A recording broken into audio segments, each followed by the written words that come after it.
Salut à tous les amis et bienvenue sur Carton Rouge TV. Très heureux de vous retrouver pour une nouvelle vidéo. J'espère que vous allez bien. Tout va très bien de mon côté. On se retrouve pour parler de mercato, de transfert, journal des transferts numéro 6 les amis. On va parler de deux joueurs. Voilà, on va pas parler de 150 joueurs, on va parler de la nouvelle recrue de l'AS Saint-Etienne, Dylan Batu-Bisinca. Je l'ai prononcé une fois, je pense que la prochaine fois on dira Batu tout simplement. Et je crois qu'il est d'accord parce que j'ai déjà vu des vidéos où il était ok pour qu'on l'appelle comme ça, donc on va l'appeler comme ça. Il a signé à Saint-Etienne un contrat de 3 ans, on va en parler. Qu'est-ce que ça va nous apporter dans le jeu? Est-ce que c'est une bonne recrue? Est-ce que c'est bien pour le club?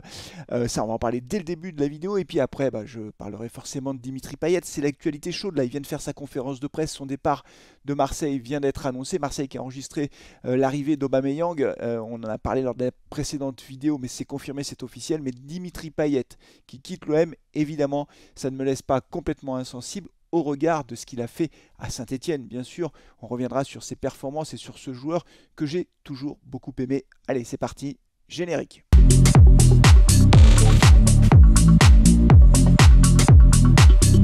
Allez, on démarre cette première partie avec Dylan Batu-Bisinca, le défenseur de 27 ans, le natif de Cergy Pontoise qui arrive de Famalicão. Il était la propriété du club portugais Famalicão, à qui on a vendu il y a un an Seydou Youssouf. Là, c'est un transfert dans le sens inverse, c'est-à-dire qu'on recrute un joueur qui avait été prêté au Maccabi Haïfa. C'est un défenseur central qui a été formé au Paris Saint-Germain. Il a 27 ans et alors attention, il est costaud Dylan. Ah, il y a plusieurs Dylan, hein. Dylan Chambaud, plusieurs Dylan maintenant. Il ne faudra pas s'appeler Dylan sur le terrain, il faudra trouver une autre formule. En tout état de cause, c'est un solide défenseur très physique. Alors, est-ce que c'est une bonne recrue pour l'AS Saint-Etienne? C'est toujours difficile de se prononcer comme ça. Moi, j'ai regardé évidemment des vidéos de ce joueur. Vous savez, il y a toujours des vidéos qui reprennent les meilleurs moments de chaque joueur. C'est très facile à trouver ce genre de vidéos. Alors, il faut se méfier un peu parce que forcément ces vidéos elles montrent que des interventions réussies. Si c'est un buteur, on ne voit que des buts et on se dit c'est formidable, en fait il réussit tout. Et les occasions ratées pour un buteur ou les interceptions ratées pour un défenseur ou les contrôles loupés, évidemment on les a pas dans ces vidéos, donc il faut toujours rester un peu prudent. Néanmoins, on voit très clairement que c'est un joueur qui utilise sa puissance physique de façon permanente, c'est-à-dire qu'il fait un pressing très rapide et très fort sur le porteur du ballon. Il défend en montant en quelque sorte, hein, vous voyez, il va de l'avant, il va tout de suite sur le porteur de ballon, et comme il est très costaud, on voit que très vite il peut déstabiliser le joueur adverse. Alors il doit certainement faire beaucoup de fautes, mais il ne fait pas non plus tout le temps des fautes, et ce jeu physique, c'est le premier élément que je voudrais partager avec vous sur cette recrue.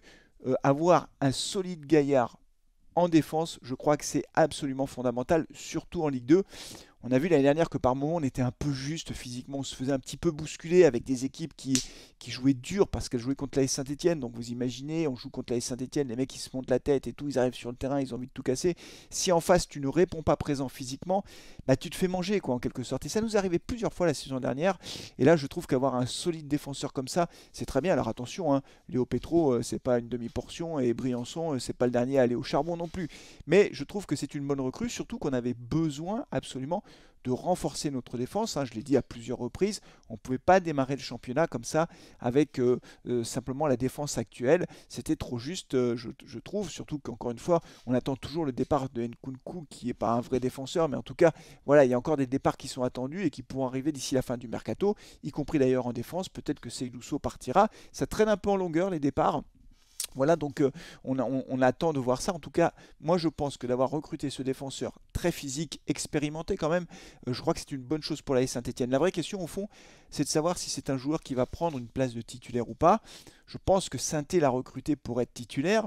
Je vous rappelle que pour le moment, avant son arrivée, on avait, avec cette fameuse défense à 3, Petro, Briançon et Apia, ou Sow, mais plutôt Apia, puisque Cafaro lui était titulaire dans le couloir. Il n'est pas impossible que ce joueur prenne une place en défense centrale. Est-ce que ce sera à la place de Petro ou à la place de Apia qui pourrait reglisser sur le côté? Mais s'il reglisse sur le côté, ça veut dire que Cafaro doit aller de l'autre côté potentiellement. Tout ça, c'est un peu trop tôt pour le dire. On en saura certainement plus avec les matchs amicaux qui vont continuer. Saint-Etienne rencontre Clermont Foot dès samedi, donc on regardera. Alors, je ne pense pas qu'il soit titulaire, Dylan Batu, hein, on va dire tir battu, ce sera plus simple. Mais en tout cas, on y verra peut-être un peu plus clair. Ça ne change rien au fond, hein, les amis. Moi, j'ai pas changé d'avis. Cette défense à 3, vous le savez, je suis assez fébrile avec cette défense à 3. Mais malgré tout, je pense que c'est une bonne recrue. Physiquement, c'est très solide. C'est un peu à l'image d'ailleurs de Sissoko devant. C'est des solides gaillards, vous voyez, qui sur le terrain vont pouvoir voilà, répondre présent physiquement. Et c'est absolument essentiel. Du côté de Saint-Étienne, bah, c'est tout, c'est déjà pas mal, hein. C'est notre deuxième recrue, c'est bien. Je trouve que c'est pas flamboyant, incroyable, mais en même temps, on savait bien qu'on n'allait pas procéder à 45 recrutements. Deux bonnes recrues, il faudra voir les départs. Encore une fois, pour l'instant, pour Nkunku, ça patine. Pour So, il n'y a pas de bruit particulier. À noter quand même, et c'est le dernier mot sur peut-être sur l'AS Saint-Étienne pour ce JT des transferts numéro 6, que bah, pour l'Ivolant, c'est toujours pas fait et que je ne sais pas si ça se fera en fait. Voilà, on n'a toujours pas signé ce joueur-là. Moi, je pense que ce serait une bonne recrue. Je pense que Guingamp veut pas mal d'argent, que pour l'instant, Bordeaux et Saint-Étienne peut-être se font un petit peu concurrence sur ce dossier. Ce sont toujours des dossiers qui sont assez complexes. Bon, on verra ce que ça donne d'ici la fin du mercato, les amis. Voilà pour l'AS Saint-Étienne, donc plutôt une bonne nouvelle, l'arrivée de ce défenseur. On va parler maintenant d'un deuxième joueur, c'est l'actu chaude du moment, c'est Dimitri Payet qui vient d'annoncer son départ de l'OM. Alors plutôt Longoria, le président de l'OM, qui a annoncé qu'il partait. Il y a eu une conférence de presse qui a été organisée à Marseille vendredi avec les deux, donc Longoria et Payet. Une conférence de presse assez émouvante. Alors moi j'ai vu que quelques extraits, mais on voit que plusieurs fois Dimitri Payet fond en larmes parce qu'évidemment pour lui c'est un moment important de sa carrière, une page qui se tourne. Ce qui s'est passé visiblement, c'est que le club ne comptait plus sur lui. Voilà, ne voulait plus l'avoir dans son effectif professionnel en tant que joueur. Il avait encore un an de contrat à Marseille. Le club ne voulait plus l'avoir dans l'effectif pro pour économiser son salaire et était prêt à l'intégrer directement dans le staff puisqu'on sait qu'il y avait une clause de reconversion. Lui, Dimitri Payet, après une saison quasi blanche l'année dernière avec Tudor qui ne lui a pas fait confiance, lui il a encore envie de jouer. Il a 36 ans mais il a encore envie de jouer, il se sent bien, il a encore envie de relever des défis et donc il est prêt physiquement, c'est ce qu'il a dit en conférence de presse, à faire une, deux ou trois saisons et après il souhaite revenir à Marseille pour intégrer le staff. Voilà, alors moi c'est pas un joueur qui m'a laissé indifférent à Saint-Étienne. Il a joué à Marseille plus de 240 ou 250 matchs, mais le deuxième club où il a le plus joué, c'est Saint-Étienne avec quasiment 150 matchs. Il a marqué à Saint-Étienne 25 buts et il a joué 4 saisons, de 2007 à 2011. Après, il y a eu une rupture, je crois que c'était au mercato d'hiver, où il avait fait une interview dans l'équipe en disant ma décision est prise, je veux partir. Vous savez, souvent les joueurs quand ils veulent partir, ils font ça, ils font une interview dans l'équipe. On se souvient que ça avait été le cas avec Wesley Fofana, je veux partir. Le club ne l'a pas lâché malgré une offre de Chelsea. Il y avait aussi, alors lui, il a annoncé qu'il voulait partir au Paris Saint-Germain. Donc le club a tenu, n'a pas lâché le joueur. Donc il y a eu un petit coup de moins bien pour Dimitri Payet. Il a enchaîné 6 mois difficiles et finalement le club l'a laissé partir non pas au Paris Saint-Germain puisque l'offre n'était plus la même, mais à Lille. Il est parti jouer à Lille 2 ans et après il a signé à Marseille pour 2 ans. Il est parti en Angleterre, il a joué à West Ham et puis après il est revenu à Marseille donc depuis 2017. Et pourquoi je parle de ce joueur? Parce que moi j'ai toujours beaucoup aimé le style de Dimitri Payet. Il a été en équipe de France aussi, hein, il a marqué 8 buts avec l'équipe de France. J'ai toujours beaucoup aimé Dimitri Payet dans son jeu. Je me souviens d'ailleurs en 2007-2011 sur cette période-là avec Thomas, Franck, on faisait les cartons rouges de l'époque. Hein, et souvent entre nous on n'était pas d'accord parce que moi je défendais toujours Dimitri Payet et on n'était pas d'accord. C'est-à-dire qu'on n'avait pas la même perception du joueur. Mais Dimitri Payet, moi si je devais retenir qu'une chose, c'est 25 septembre 2010. Alors, qu'est-ce qui s'est passé le 25 décembre 2010? C'est le 100e derby tout simplement. Et il se joue à Gerland. Il se joue à Gerland. Dans les buts, il y a Loris. Nous, on avait sur le terrain des joueurs qu'on a complètement oubliés, mais on avait quand même déjà, c'était Galtier qui était entraîneur de la Saint-Étienne. Hein. On avait du Loïc Perrin. Et puis on avait un certain Laurent Batleus qui était titulaire ce jour-là. Blaise Matuidi au milieu de terrain. Et puis bien sûr Dimitri Payet. Et on a gagné ce derby, mais vous vous en souvenez forcément, c'est pas possible autrement. Tout le monde se souvient de ce 100e derby. Il est à nous, le 100e derby. Il est à nous pour toujours.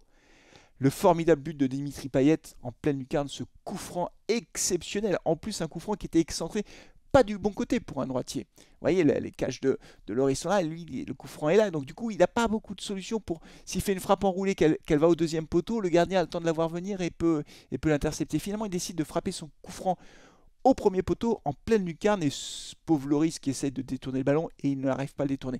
Je me souviens très bien où j'étais ce jour-là. Vous savez, dans les moments importants, vous vous souvenez toujours, j'étais pas au stade, j'avais pas fait le déplacement parce que j'étais dans le sud de la France. À l'époque, j'habitais à Nice et je crois à l'époque que c'était Orange TV qui avait les droits. Enfin, ça avait été très compliqué de voir le match.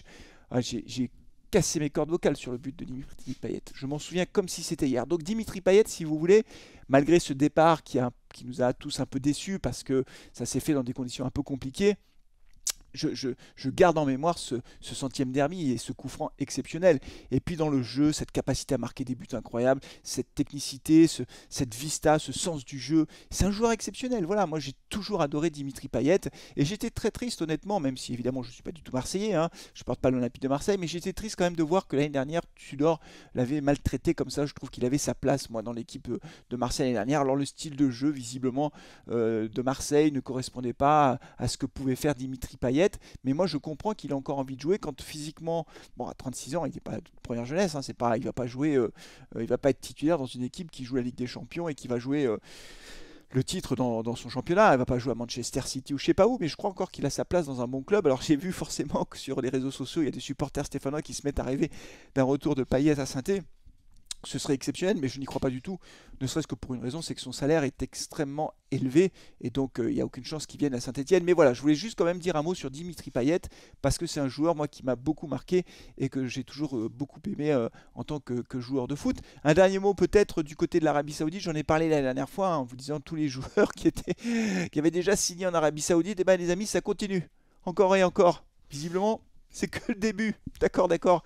Oui, Riyad Mahrez a signé en Arabie Saoudite. Et également Saint-Maximin qui n'a que 26 ans. Donc vous voyez, c'est plus les mecs qui ont 37, 38, 39 ans qui signent là-bas. Même Saint-Maximin a signé là-bas. Je crois qu'il a rejoint d'ailleurs, je crois que Riyad Mahrez et Saint-Maximin ont rejoint le même club que Riyad Boudbouz. Voilà les amis. C'est tout pour aujourd'hui. Si cette vidéo vous a plu, n'oubliez pas de la liker, n'oubliez pas de la partager et de vous abonner à Carton Rouge TV si ce n'est pas déjà fait.